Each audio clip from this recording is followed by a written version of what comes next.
Episode 163 of the Read to Lead podcast is brought to you in part by FreshBooks with a month-long all-access free trial for you. To find out more, visit freshbooks.com/read-to-lead and enter Read to Lead in the How Did You Hear About Us section.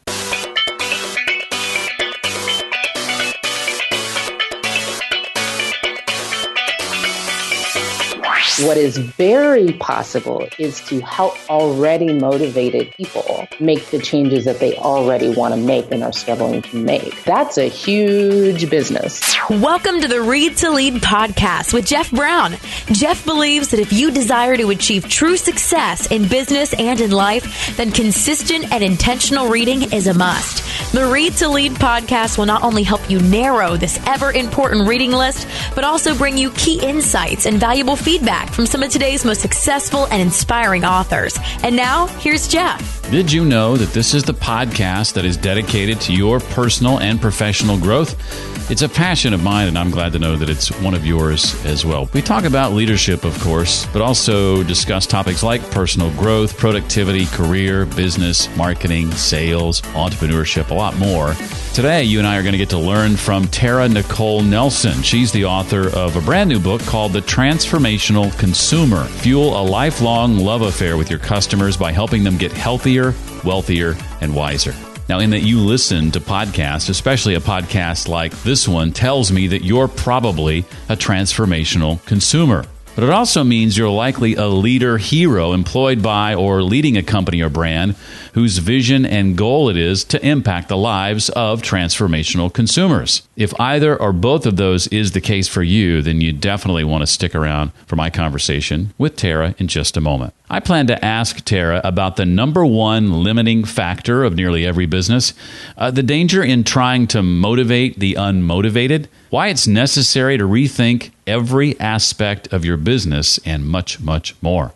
If you missed it a few months ago when we opened up for the first time registration to Read to Lead University, an ongoing book club made up of Read to Lead podcast listeners, then your next chance to get in happens next week. From March 28th to April 1st, 2017, registration will again be open, and we're letting in another 50 people into the book club. Together, we read a book a month and stay up to date and track our progress inside our private Facebook group, open to members only. Every month, there are new reading tips and reading-related resources shared. And at the end of each month, we get together for a live virtual book chat. In fact, our next one is in just a few days as we wrap up reading the book Deep Work by Cal Newport. If you want to be more intentional and consistent in what you read, and if you like the idea of coming together each and every month with other like-minded people to talk about what you're reading, then the Read to Lead University Book Club is for you. To get your name on the list so you'll be notified when registration opens in just a few days, just go to readtoleaduniversity.com and enter your name and email address. That's readtoleaduniversity.com. If you're in the States, you can simply text the word university to 33444. That's university to 33444. Special thanks to cloud accounting software FreshBooks for sponsoring this episode of the Read to Lead podcast. You know, every time I use FreshBooks, it's like I'm donning a cape because the time I save makes me look like a superhero, at least in the eyes of my wife anyway, and that's what counts. So if you want to look like a superhero in the eyes of the people who care about you, then maybe it's time you step up to the plate and try FreshBooks. It's simple and easy to do. In fact, it's absolutely free for 30 days. An unrestricted, all-access, free trial to FreshBooks can be yours just by going to freshbooks.com/read-to-lead. Even if you're not running an online business, maybe you run a brick and mortar business, FreshBooks could be just the thing that streamlines your accounting and makes everything easier. I know it helps me get paid faster. Clients can pay online. I love that aspect. I can give them all kinds of options for how to pay me. Invoices can be customized. I rarely spend more than 30 seconds to a minute creating an invoice. And anytime I need to communicate with my CPA or my bank about what's going on inside my business, it's so simple. Take advantage of that free trial available to you as a Read to Lead listener right now when you go to freshbooks.com/read-to-lead, and be sure to enter Read to Lead in the How Did You Hear About Us section. One more time, that's freshbooks.com/read-to-lead.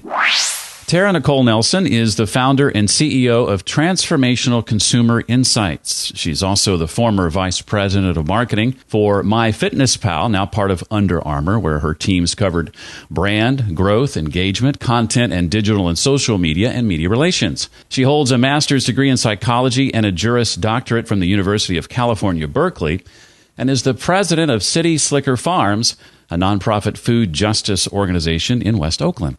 Tara is also the author of The Transformational Consumer, Fuel a Lifelong Love Affair with Your Customers by helping them get healthier, wealthier, and wiser. Tara Nicole, welcome to the Read to Lead podcast. Thank you so much for having me, Jeff.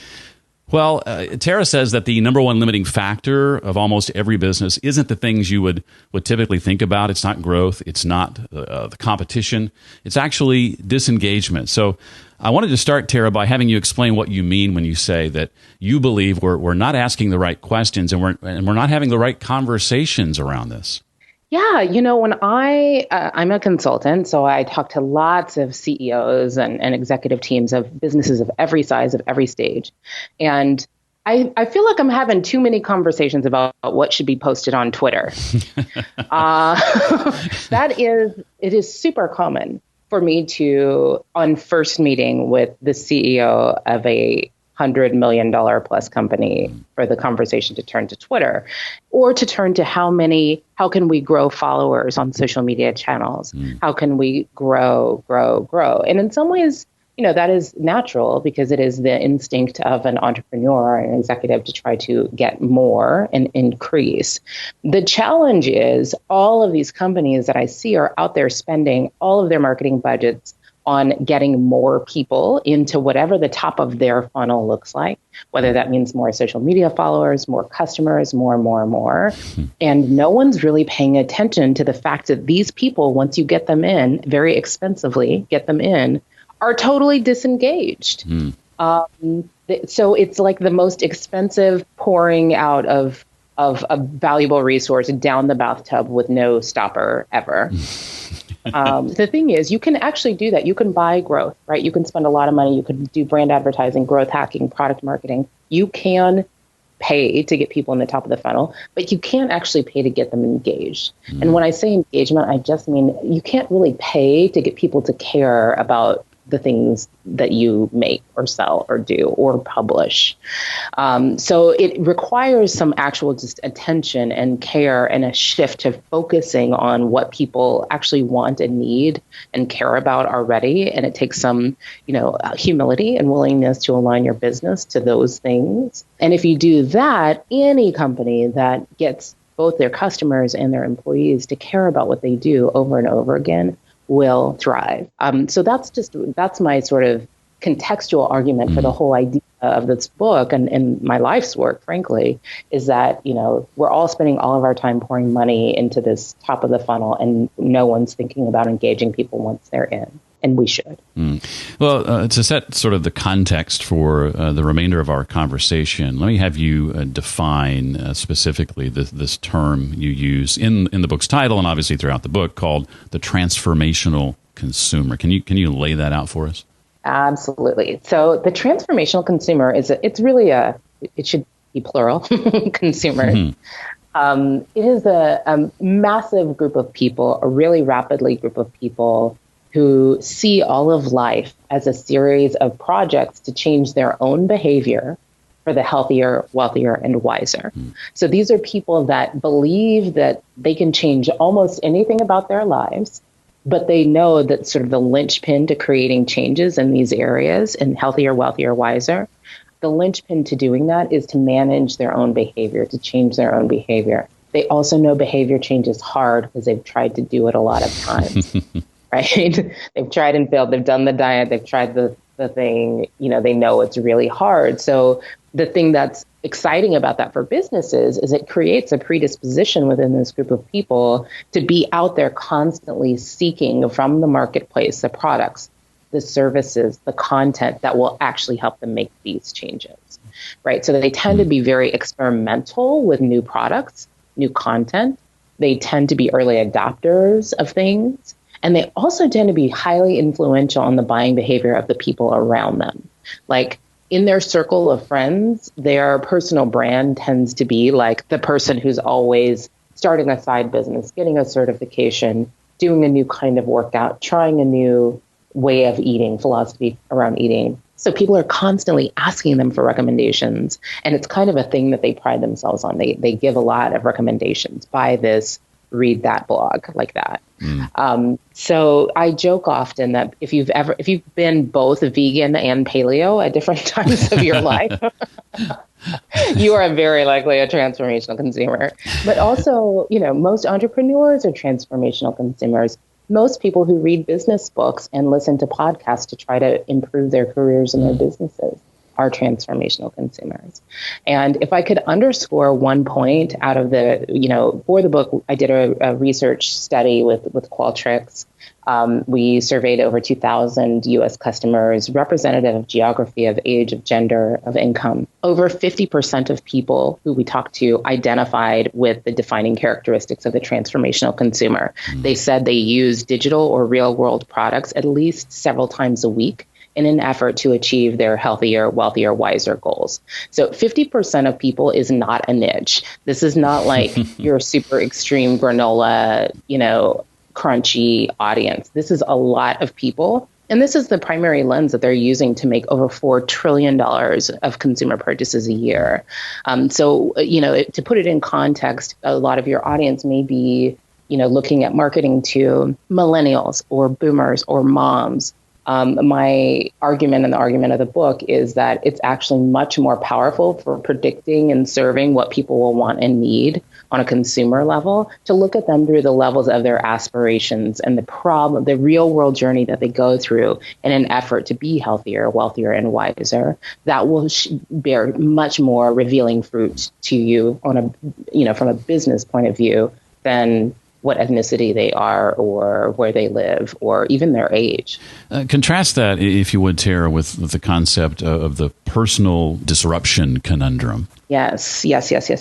So the personal disruption conundrum, there's like a story I like to tell to illustrate this about a friend of mine who's he's now, I guess he would call himself like a habit expert. But back in the day, he was a personal trainer. And originally, he trained a bunch of Marine Corps cadets getting ready for the physical. And, there's like a really specific Marine physical that people have to pass.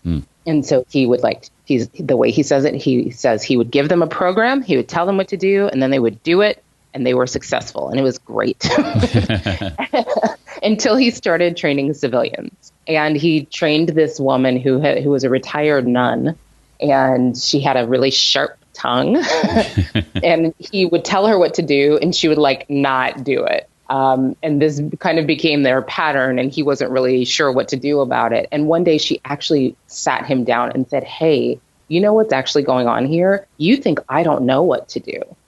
And you're trying to educate me on what to do. I know what to do. I know I should exercise. I know I should eat differently. What I need is your help making myself do it. I need help making myself do it." So that is an enormous pattern that I have spotted over the years in just working on all kinds of brands. I call it the personal disruption conundrum, that I know what to do. I just need help making myself do it. That conundrum is the number one limiting factor of transformational consumers. That is the thing that they're out there looking for brands and businesses and content to help them solve for. You'll hear this a lot when you talk to leaders where they think that the role of content and the role of marketing should be to educate their audiences.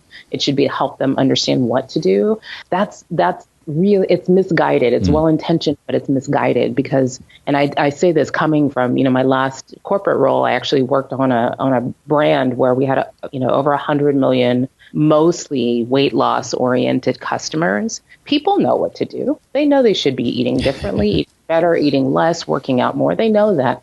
What they need is help at overcoming all of the obstacles in their real world lives to doing those things. So then that's a real perspective shift. And a lot of the book actually is about how you can begin to get a grasp on, to just understand what all those obstacles are and what helps trigger people's progress down the journey that they want to have toward healthier, wealthier, wiser, and how to sort of make that be the focus of your product innovation efforts and your marketing efforts. Like, how can we systematically remove obstacles on our customers' journey and trigger progress along their journey? That becomes like your new lens for innovation and for creativity. When you were describing transformational consumers earlier, you mentioned the word motivate or motivation. Is there a danger in trying to motivate the unmotivated? In other words, is it best to just stick with people already motivated to change and help them make it? So I'm old enough to know not to say what one should never do. So I won't say never. I will say it's again kind of goes back to education, right? Like they should be teaching people why they should care. I do not work on those kinds of programs because it is a very, very difficult thing to make somebody care about something they don't care about. Right. Maybe it's impossible. Whether it's difficult or impossible, what is very possible is to help already motivated people make the changes that they already want to make and are struggling to make. Like, that's a huge business. And I don't want to suggest that it's easy, but it's definitely on every kind of healthy, wealthy, wise goal, from being a better steward of your personal finances to buying a home to, leveling up your career or starting a business, or being a better citizen of the world, traveling. All of these things fall within healthier, wealthier, wiser. It's not just about fitness or weight loss. In every one of those things, there are so many people who already want to do those things. I just think it is hard to see return on trying to make the people out there who don't want those things want them. So I really always urge brands and companies and leaders that I work with to focus on the huge number of people who already are there on motivation. They just need something. There's a professor at Stanford who works on what he calls persuasive technology, how you can help change behavior with technology. And he calls it putting a hot trigger in the path of already motivated people. His name is BJ Fogg. But yeah, so like I tend to focus, the marketing and product efforts and initiatives that I work on how do you find the people that already are motivated? Because they're out there. They're already out there. They're on the internet. They're in the stores. They're talking to individual service providers. They're out there looking. So how do you find them and unlock new realms of possibility for them? If you can do that over and over again for already motivated people, you're in business. I think it was the work of BJ Fogg that inspired me to do something a couple of months ago I never thought I could do, and that was go from 50 push-ups and sit-ups a day to 100 push-ups and sit-ups a day, just by adding one more each day. And yesterday, by the way, was day 100, so I'm pretty excited about that. Whoa, awesome. Well, that's funny because I do issue myself personally a lot of personal growth challenges. I've done everything from like 10,000 kettlebell swings in a month. One time I did a dating challenge. I went on 3 dates a week for 10 weeks. Oh, wow. I do not recommend people do that one, by the way. I would just like to share my insights and not have you have to go through that. But it's an interesting thing that I am starting to see. I've started to run 30-day writing challenges for leaders. They're free and one of the most fulfilling things I've ever done in my career. But I've seen the uptake in them, and that challenges like that kind of have become our generation's sort of, instead of going on diets, we issue ourselves challenges. And there's a lot of interesting insights that I've had as I've started to run challenges for other people.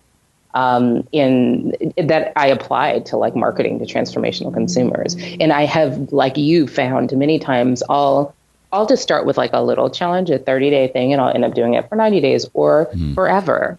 Sometimes there are pieces, I have had a daily writing practice for years now. And originally I kind of just challenged myself to do it for 30 days, did it for like 10 of the 30. The second time I wrote a book, and then I just kept it as a habit because it's so rewarding. So I love that. Excellent.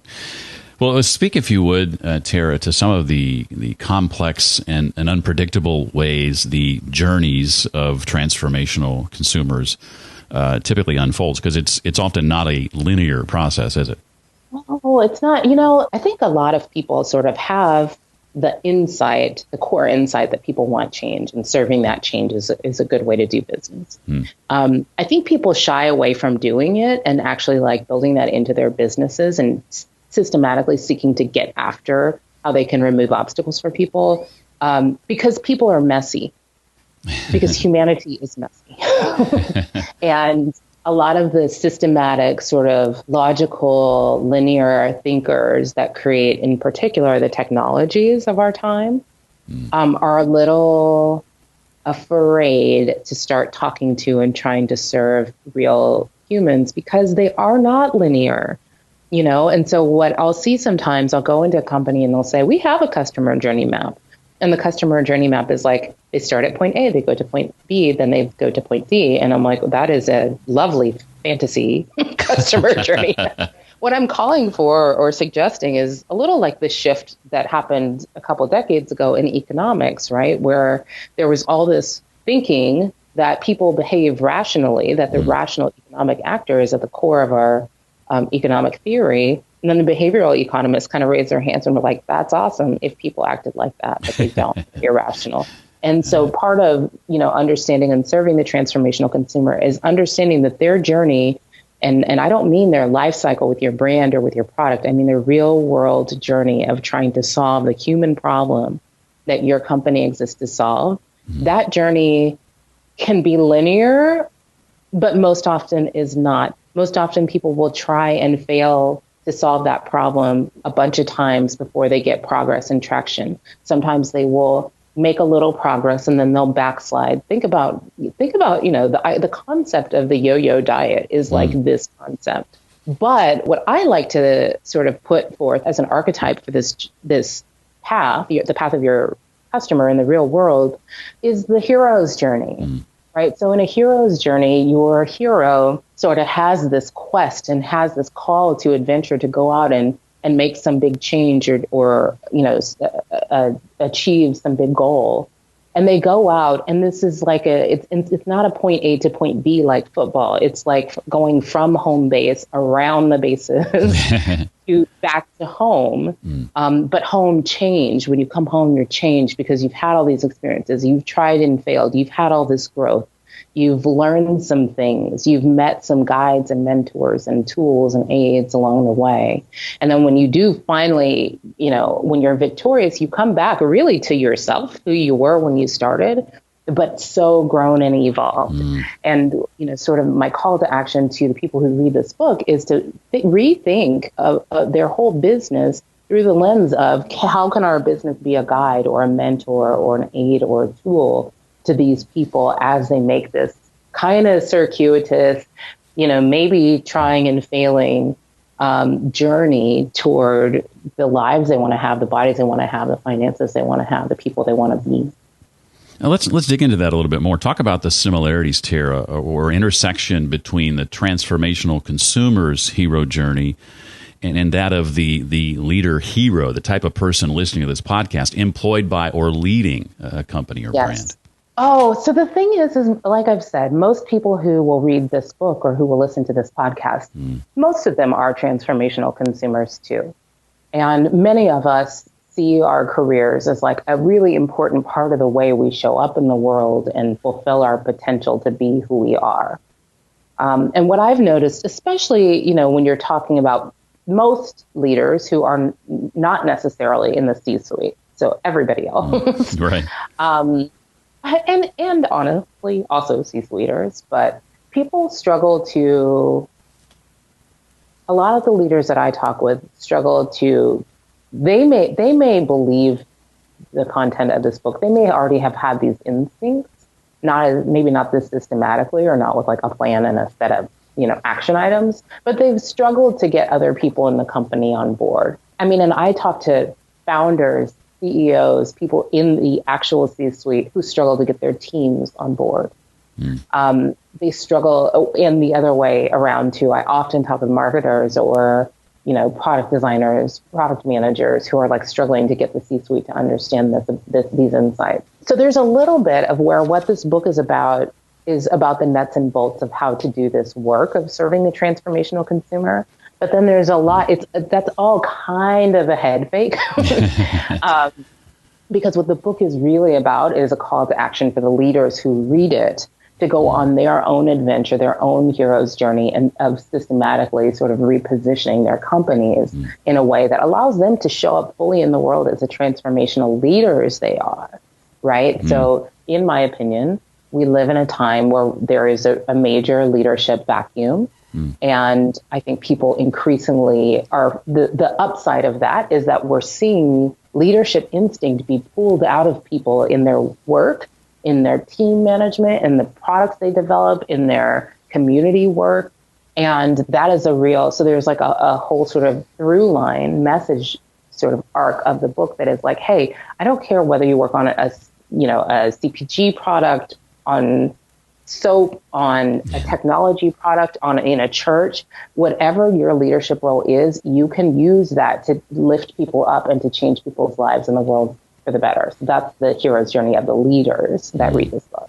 And the second half of the book, chapters 5 through 9, really digs into rethinking everything, right? From our product, marketing, customers, competition, culture, the whole shebang. Absolutely. So the rest of the book is a little more systematic. It's a little more about, how to actually do this work of, shifting whatever you need to shift in your business to serve transformational consumers and to drive engagement. So the framework is much broader than being about, fitness and finance products. Occasionally there's a product that it doesn't really work for. I always think of them under the acronym of ATF, like the Department of Alcohol, Tobacco, and Firearms. Like if you sell alcohol, tobacco, and firearms, like God bless you, but I don't know that you should be marketing them through the lens of like transformation. Like actually just please don't. Yeah, right. It will strain credibility. But there's occasional other products like, garbage bags come to mind. Although, I did talk to someone the other day that was like, I don't know, like I went out and bought a bunch of contractor-sized garbage bags to do this uncluttering project in my home. And I was doing it as like a goal and for, wealthier, wiser. I thought it would make me more productive, whatever. And I'm like, that's actually real and awesome. And shines a light on the idea that like what makes a product or a purchase or a content engagement with a brand transformational is not the brand's intention. It's the intention of the consumer who engages in that thing. And many times people are buying supplies and things, making choices between one kind of a food and another out of an effort to live out their aspirations for healthier, wealthier, wiser. So that's like just a kind of an important point to take away. But the rethinks in the second half of the book are really useful for any kind of business. They really are, because they call for a radical shift in perspective to fixate on your customer and to fixate on your customer's real life, real world journey and problems and solutions. And that is something every single business ever could stand to do and would benefit from doing, especially if engagement matters. And my argument is engagement, meaning, loyalty, meaning repeat visits to your website, meaning increased usage of your products and repeat purchases of them, and meaning word of mouth, referrals, meaningful engagement with the content and the marketing messages that you publish. There's no business that doesn't need that. So to the extent that the rethinks in the book, from rethinking what you sell to rethinking your customer, your competition, your marketing, and your culture, the sort of underlying message of that is fixate on your customers and stop fixating on your product. And that message is for everyone. I love that. I love how you said that. And it's caused me to really think long and hard about, in the future, the products and services I create for the audience that I've built over the last 3.5 years as well. Yeah, and I've found a lot of value in this. I do have a couple of questions, Tara, in the time we have left that I want to ask you that aren't related to the book. But sure. Before I do that, is there anything else from the book you want to make sure we know? I mean, I think the fixate on your customer message, if people were to take that one message away and to think about the change you want to create, and and at a high level, not like change meaning buy my thing. Okay, like every self-respecting business person wants that. Right. I mean, like, what is the change in the world and the people's lives that you serve, that you want to create, that you are here to create, and fixate on their real world experience of trying to solve that problem, and just get systematic about what obstacles can you remove, what progress triggers can you insert. Every business benefits from that, whether it's a health product or not. Well, transition now in your mind, if you would, from the book you've written to the books you've read. What would you say are the 2 or 3 titles that immediately come to mind, Tara, as having had the biggest impact on you over the years? Okay. I've got 3. Okay. I will give them to you relatively efficiently, I hope. I say that because I can tend to wax rhapsodic about them. I have one of them I've bought. I have bought multiple copies of each of these books. I've worn them out. So one of them is called Necessary Endings. It's a book by Henry Cloud, who is a psychotherapist and executive coach. So Necessary Endings is a book all about learning to see the way of the world as seasonal and understanding the need to constantly be pruning things that are sick or dying or mediocre. And things meaning anything, meaning relationship patterns, occasionally meaning relationships, sometimes meaning business initiatives and projects. So it was a real worldview shift for me, because I tend to be a like, go hard and fix things, just fix things, fix what's broken. And this created a new skill set for me around spotting what's not working and being very okay with pruning it in an elegant way, in a way that takes away a lot of learning and is done with care for the people involved. So that book changed the game. There's a book, there are actually a couple of them, The War of Art, Turning Pro by Stephen Pressfield. He has like that trilogy. If you have work that is creative at all, and I submit that every entrepreneur executive does, I'd see my business as like my art. So I read a lot of books about writing and apply that work to my business. Those books you can read in like an hour and a half each, and they will change the game. The 2 I like the most are The War of Art and Turning Pro. And then there's a book called The Untethered Soul that is not a business book at all, but it's largely about how to remain emotionally grounded and find limitless energy to live the life that you want to live, no matter the circumstances, every single day. And that book, I think I've read it probably 4 times. I'd heard of the Henry Cloud book and the Stephen Pressfield books, but The Untethered Soul was a new one. Henry was on Dr. Cloud was on the podcast. He is my hero. Back in episode 131, and he has a relatively new podcast himself that I've had the privilege to appear on. Have you appeared on his show?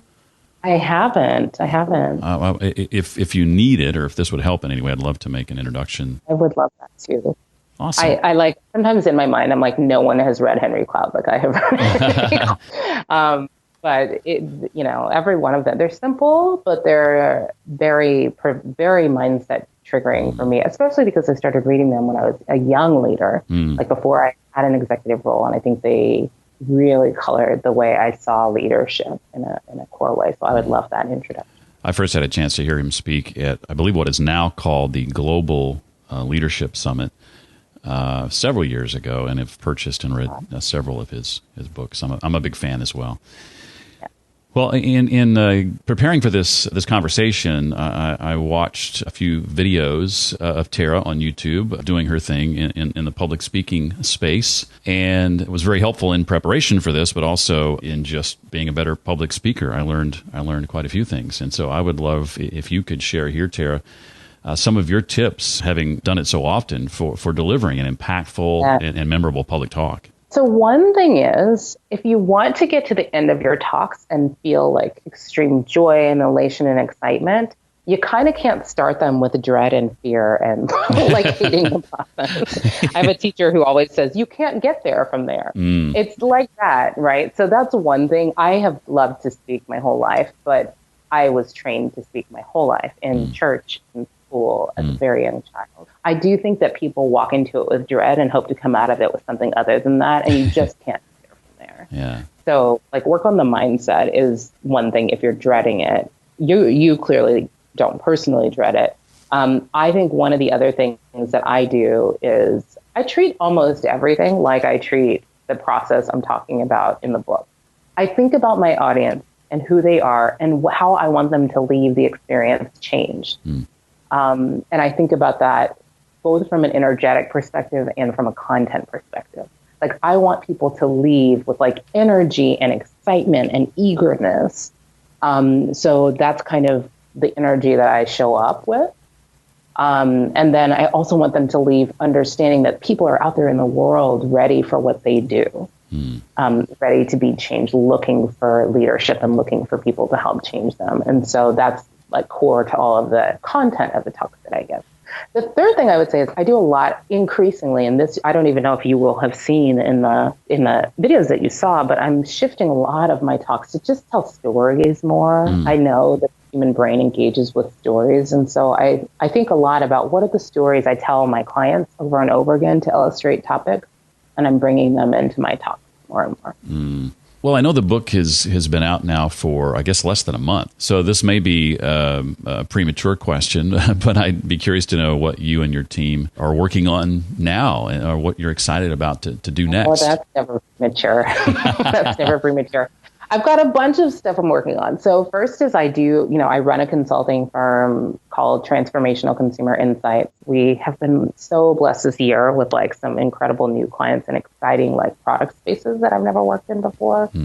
So what we do is marketing strategy, content strategy, and a lot of customer research. So I have a number of clients that just actually hire me as like, we call it CMO as a service, but like a fractional CMO. And I always start with understanding the business strategy and helping people understand their customers more deeply before we start getting, nuts and bolts about how to market to them and engage them. So that's like my kind of quote unquote day job. Then on the other side of my business, we actually I have a burgeoning sort of learning and development business. So I'm running those 30-day writing challenges. That it's an incredible sort of mental and emotional windshield wiper for the leaders who join those. It changes the game. I've also had 3 people now write more than half of a book in the course of a 30-day writing challenge. So it's a really intensive, fun experience. So I'm running the 30-day writing challenges. We're turning some of that work into a 90-day book accelerator for thought leaders called One Quarter, One Book that launches in May. I produce occasional retreats only because like it's in my spirit to do and it has changed the lives of the people I've done it with. So I basically, like the 30-day writing challenge, I take growth experiences that have changed my world and life and productivity and career, and I just turn them into growth experiences for the leaders we work with. So I have 2 retreats that we're working on for this year. We call them the strategic sabbatical. That's my world. Well, for anyone wanting to follow up on any of those, what's the best place on the web for them to check out?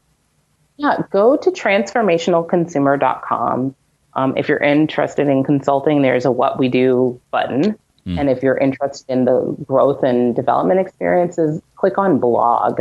And I actually run a lot of those off of my personal blog, which is linked to there. Well, the book, again, is The Transformational Consumer. Fuel a lifelong love affair with your customers by helping them get healthier, wealthier, and wiser. And it's written by our guest today, Tara Nicole Nelson. Tara, fascinating book. I loved it. Thank you so much for writing it, and thank you for being a part of the Read to Lead podcast. We really appreciate it.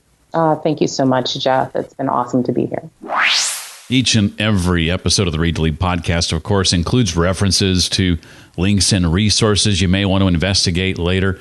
The easiest way to go find all that stuff after listening to an episode is by going to the show notes page that's created just for this episode. And that page can be found at readtoleadpodcast.com/163 for episode 163. Remember our sponsor, cloud accounting software FreshBooks, and that free trial they're offering to you as a listener to this podcast. Find out more about them and what they do at freshbooks.com/readtolead. And be sure and enter Read to Lead in the How Did You Hear About Us section. We'd love to have you as part of the Read to Lead University Book Club. Text the word university if you're in the States to 33444 and be notified when registration opens, happening very, very soon.